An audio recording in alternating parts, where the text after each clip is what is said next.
Hello friends, welcome back to my channel commerce study point. Last की video में हमने start किया था क्लास 11 की अकाउंटेंसी का फर्स्ट चैप्टर जो कि इंट्रोडक्शन टू अकाउंटिंग, जिसमें हमने meaning of accounting, process, definition and objectives of accounting को डिस्कस किया था। सो आज की इस वीडियो में हम आगे की टॉपिक्स को डिस्कस करेंगे जो कि है characteristics, types of accounting, advantages and limitations. तो चलिए स्टार्ट करते हैं कैरेक्टरिस्टिक्स से। सो फर्स्ट कैरेक्टरिस्टिक्स है an art as well as science. Accounting is an art as well as science. So accounting एक आर्ट भी है एंड साइंस भी। आर्ट इसलिए बिकॉज आर्ट क्या होता है? आर्ट होता है चीज़ों को अपने तरीके से प्रेजेंट करना। अकाउंटिंग में हम डिफरेंट टेक्निक्स को यूज़ करते हैं to find out different concept. जैसे प्रॉफिट को फाइंड आउट करने के लिए हमारे पास वेरियस कॉन्सेप्ट हैं। इसी तरह हम फाइनेंशियल पोजीशन को कि एक कंपनी आगे जा रही है या फिर उसके प्रॉफिट रुके हुए हैं या फिर वो अच्छा परफॉर्म नहीं कर रही है, ये सब फाइंड आउट करने के लिए हम कुछ टेक्निक्स यूज़ करते हैं, इसलिए हम इसको आर्ट बोलते हैं। आप सिंपली ऐसे समझ सकते हो जैसे सेम सब्जेक्ट के बहुत सारे टीचर्स होते हैं, सो वो पढ़ाते तो सेम सब्जेक्ट है बट अलग अलग तरीके से अपने अपने तरीके से प्रेजेंट करते हैं उसे। सो सबके पढ़ाने का तरीका जो है वो अलग होता है। सभी सेम सब्जेक्ट को पढ़ाते हैं बट उसे डिफरेंट वे में डिस्क्राइब करते हैं। सो सिमिलरली अकाउंटिंग में प्रिंसिपल सारे सेम होते हैं बट जब हम डेटा को प्रेजेंट करते हैं तो सबके प्रेजेंट करने का तरीका अलग अलग होता है। सो इसलिए हम इसे आर्ट कहते हैं। अकाउंटिंग को हम साइंस भी बोलते हैं बिकॉज जैसे साइंस में कुछ प्रिंसिपल्स होते हैं जो रिपीटेटिव एग्जाम्पल पे बेस्ड होते हैं, जो यूनिवर्सली एप्लीकेबल होते हैं, जो सब जगह सेम होते हैं। सिमिलरली अकाउंटिंग के कुछ प्रिंसिपल्स होते हैं जिन्हें हम फॉलो करते हैं। सो इसलिए हम इसे आर्ट एंड साइंस कहते हैं। तो second characteristics is recording of financial transactions only. Accounting में हम उन्हीं ट्रांजैक्शंस को रिकॉर्ड करते हैं जो कि फाइनेंशियल नेचर की होती है। फाइनेंशियल ट्रांजैक्शंस कौन सी होती हैं? Recording in terms of money, जो कि थर्ड कैरेक्टरिस्टिक्स है। तो अकाउंटिंग में जो भी ट्रांजैक्शंस रिकॉर्ड होती है वो मनी की टर्म्स में ही रिकॉर्ड होती है। ये हमने लास्ट वीडियो में भी डिस्कस किया था कि अकाउंटिंग में ओनली वही ट्रांजैक्शंस रिकॉर्ड होती है जिन्हें हम मनी की टर्म्स में मेज़र कर सकते हैं। फोर्थ कैरेक्टरिस्टिक्स है क्लासीफाइंग। ये हमने प्रोसेस में भी डिस्कस किया था कि ट्रांजैक्शंस को जर्नल में रिकॉर्ड करने के बाद हम उसे क्लासीफाइड करते हैं अकॉर्डिंग टू नेचर और हेड वाइज एंड पोस्ट करते हैं in separate accounts which is known as ledger accounts. So fifth characteristics है समराइजिंग। समराइजिंग में हम क्लासिफाइड डेटा को प्रेजेंट करते हैं in the form of statement which are understandable by the users, means जो कि यूज़र्स को ईजिली समझ में आ जाए। फॉर एग्ज़ाम्पल हमने क्लासीफाई में किया था, जैसे मैंने राम से 3 बार ट्रांजैक्शंस किए। सो यहाँ पर हम राम अकाउंट ओपन करेंगे। तो राम अकाउंट में मैंने तीन बार ट्रांजैक्शंस हुए। सपोज़ 3 बार सेल हुई है 200 की, जिसमें से उसने मुझे 100 3 बार पेड भी कर दिया। सो टोटल मेरी ट्रांजैक्शंस कितनी हुई थी? 600 की, जिसमें से उसने मुझे 300 पेड कर दिया। सो मुझे लेने कितने हैं? 300 मुझे लेने हैं। सो इसे मैं समरी के तौर पे, स्टेटमेंट के तौर पे समराइजिंग में नोट कर देंगे। तो यही होता है समराइजिंग। नेक्स्ट है हमारा analysing and interpreting. Analysing and interpreting में हम बिजनेस के रिजल्ट को एनालाइज एंड इंटरप्रेट करते हैं ताकि यूज़र्स मीनिंगफुल जजमेंट ले सकें। मीन्स अब हमारे पास प्रॉफिट या लॉस आ चुका है, समथिंग लॉस या फिर समथिंग प्रॉफिट, देन हम इसको एनालाइज करना स्टार्ट करते हैं कि प्रॉफिट क्यों हुआ, लॉस क्यों हुआ, हम क्या करें कि हमारे प्रॉफिट इंक्रीज़ हो सके, लॉस कम हो सके। सो इसे हम एनालाइज करते हैं एंड इंटरप्रेट करते हैं कि फ्यूचर में हम ये चीज़ें करने वाले हैं ताकि हमारे प्रॉफिट इंक्रीज़ हो सके, लॉस कम हो सके। सो इसी को कहते हैं analysing and interpreting. 7th characteristics है कम्युनिकेटिंग। इसमें हम फाइनेंशियल डेटा को कम्युनिकेट करते हैं टू द यूज़र्स। जो भी हमारा रिज़ल्ट आता है आफ्टर एनालाइजिंग, वो हम यूज़र्स को बताते हैं ताकि वो एक प्रॉपर डिसीजंस ले सकें। सो ये होता है कम्युनिकेशन। एंड नेक्स्ट हमारा टॉपिक है टाइप्स ऑफ अकाउंटिंग और branches of accounting. So first है फाइनेंशियल अकाउंटिंग। फाइनेंशियल अकाउंटिंग क्या होता है? ये जो हमने सारे प्रोसेस पढ़े हैं ये सब फाइनेंशियल अकाउंटिंग के अंदर आते हैं। मीन्स फाइनेंशियल अकाउंटिंग में हम प्रॉफिट एंड लॉस के बारे में स्टडी करते हैं। हमने अभी 11th 12th में ओनली फाइनेंशियल अकाउंटिंग ही स्टडी करनी है। रेस्ट ये सब जो अकाउंटिंग के टाइप्स हैं वो आगे जाके आप लोग ग्रेजुएशन में स्टडी करोगे। सेकेंड टाइप है cost accounting.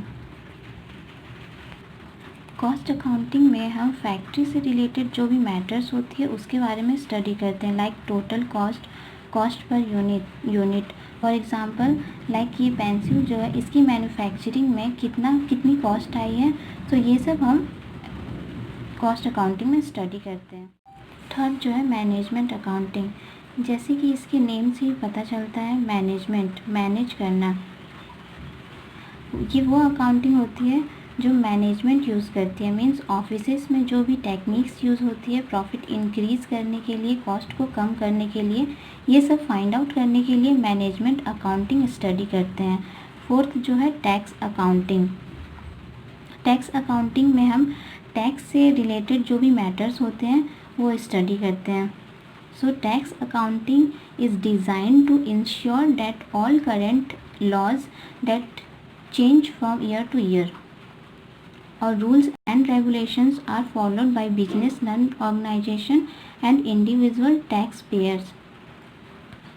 Means tax accounting इसलिए डिज़ाइन किया गया है ये चेक करने के लिए जो भी लॉज हैं जो ईयर टू ईयर चेंज होते हैं, रूल्स एंड रेगुलेशंस जो सब बिजनेस में non profit organisation, individual tax payers जो भी टैक्स पे करते हैं उनके द्वारा फॉलो किया जा रहा है या नहीं। फिफ्थ जो है हमारा सोशल रेस्पॉन्सिबिलिटी अकाउंटिंग। सो सोशल रेस्पॉन्सिबिलिटी अकाउंटिंग क्या है? आजकल हम लोग देख रहे हैं कि बहुत सारे मेजर्स लिए जा रहे हैं सोसाइटी को बचाने के लिए। सोसाइटी में बहुत सारा पॉल्यूशन हो रहा है, बहुत सारा हार्म हो रहा है। इनफैक्ट हर बिजनेस को जो भी रिसोर्सेज मिले हैं वो कहाँ से मिले हैं? सोसाइटी से मिले हैं। तो ये रिस्पॉन्सिबिलिटी बनती है हर बिजनेसमैन की कि वो सोसाइटी के लिए कुछ ना कुछ कंट्रीब्यूट करें। तो एक बिजनेस ने सोसाइटी के लिए क्या क्या कंट्रीब्यूट करा है उसको जो एक प्रॉपर मैनर में समराइज़ करेगी उसको बोलेंगे हम सोशल रेस्पॉन्सिबिलिटी अकाउंटिंग। सो ये हो गए टाइप्स ऑफ अकाउंटिंग और branches of accounting: financial accounting, cost accounting, management accounting, tax accounting and social responsibility accounting. अभी जो हमने पढ़ना है 11th 12 में सिर्फ फाइनेंशियल अकाउंटिंग ही पढ़नी है, बाकी की अकाउंटिंग को आपने बस समझ लेना है। सो नेक्स्ट टॉपिक है हमारा advantages of accounting. First advantages है helpful in management of business. Accounting जो है इंफॉर्मेशन प्रोवाइड करती है यूज़र्स के लिए जो कि उन्हें इकोनॉमिक डिसीजंस लेने में हेल्पफुल होते हैं।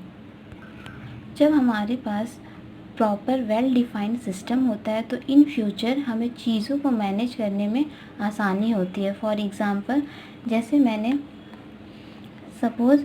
मैंने देखा कि 2018 में मैंने अर्न किए 1 लाख रुपीज़ एंड 2019 में मेरी पॉलिसीज़ काफ़ी अच्छी थी, सो मैंने अर्न किए 2 लाख रुपीज़।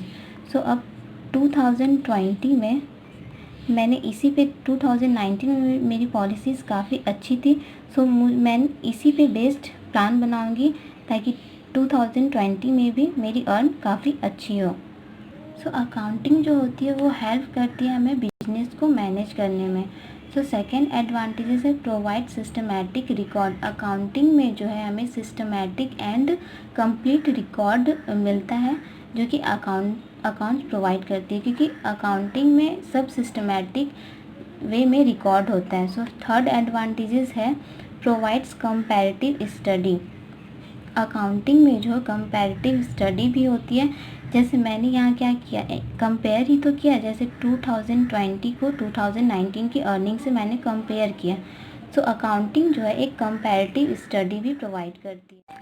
फोर्थ जो है एविडेंस इन लीगल मैटर्स।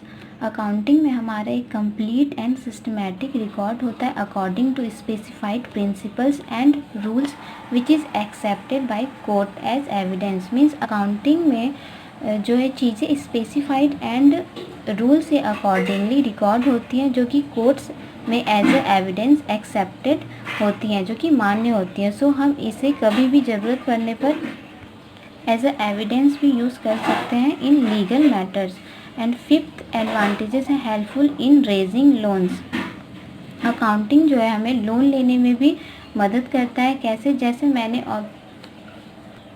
मैंने ऑब्जेक्टिव्स में भी बताया था कि जब हम लोन लेने जाएंगे तो बैंक जो है वो चेक करेगा कि कंपनी प्रॉफिट में है या लॉस में है। जब लॉस में होगा तो बैंक तब तो लोन देगा नहीं, तो वहाँ पे भी अकाउंटिंग ही यूज़फुल होती है। सो ये हो गए 5 advantages of accounting. So next हमारा टॉपिक है लिमिटेशंस। फर्स्ट है influenced by personal judgement. Accounting is not free from personal bias and personal judgment of the people dealing with it। Means accounting जो है वो पर्सनल जजमेंट से free नहीं है। For example अलग अलग लोगों के अलग अलग ओपिनियंस होती है regarding life of assets. Accounting में मैंने आपको बताया it is an art as well as science. जो साइंस होता है वो बिल्कुल वेल डिफाइंड होता है, सब जगह सेम होता है, लेकिन आर्ट में कहीं ना कहीं हर किसी की एप्लीकेशंस अलग हो जाती है। सो सिमिलरली अकाउंटिंग में भी एक जजमेंट का बहुत फ़र्क पड़ता है।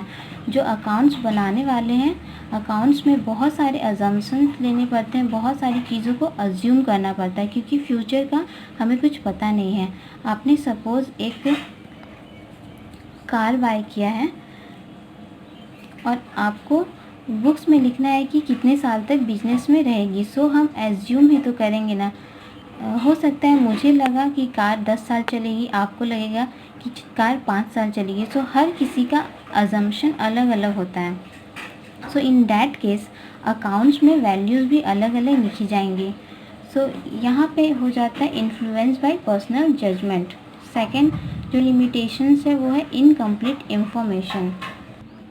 इनकम्प्लीट इन्फॉर्मेशन का मतलब यही होता है कि जो हम अकाउंटिंग में प्रॉफिट एंड लॉस निकालते हैं वो हर साल में निकालते हैं। ये भी चीज़ें हम आगे स्टडी करेंगे कि हम एक साल यूज़ करते हैं।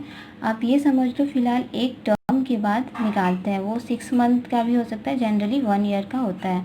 तो हम लोग जो 1 ईयर का टर्म लेते हैं वो क्या प्रॉपर कंप्लीट इन्फॉर्मेशन दे रहा है? सपोज़ मैंने आज बिज़नेस स्टार्ट किया है और पहले साल में मैं प्रॉफिट में हूँ, तो ज़रूरी नहीं है कि लाइफ टाइम में मेरा बिज़नेस जो है प्रॉफिट में ही रहने वाला है। एक्चुअल प्रॉफिट या लॉस तो तभी पता चलेगा जब बिज़नेस क्लोज़ होगा। तो अकाउंटिंग जो इन्फॉर्मेशन प्रोवाइड करता है वो कहीं ना कहीं इनकम्प्लीट होती है, कंप्लीट नहीं होता।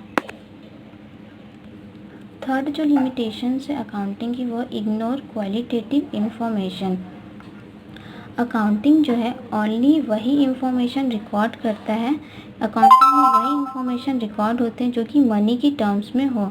अकाउंटिंग क्वालिटेटिव इंफॉर्मेशन को इग्नोर करता है, like efficiency of management, quality of staff, customer satisfaction, ये सब। फॉर एग्ज़ाम्पल सपोज़ बिजनेस के ऑनर में एंड स्टाफ में कुछ प्रॉब्लम हो जाती है, सो स्टाफ ने आना बंद कर दिया। सपोज़ कोई मिठाई की दुकान है, वहाँ जो स्टाफ है वो आना बंद कर देते हैं, तो मिठाई बनाएगा कौन? वहाँ बहुत लॉस हो जाएगा। सो वहाँ मिठाई की जो क्वालिटी है उस पर भी इफ़ेक्ट होगी। सो इन दैट केस हम यहाँ उस क्वालिटेटिव इंफॉर्मेशन को अकाउंटिंग में नहीं लिखते। लॉस तो हो रहा है बट उसे रिकॉर्ड नहीं कर रहे हैं।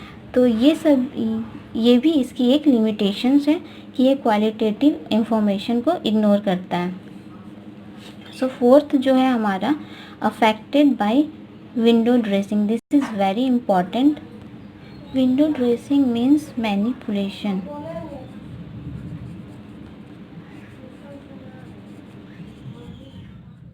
Window dressing means manipulation in accounts to present more favorable position of a business than its actual position.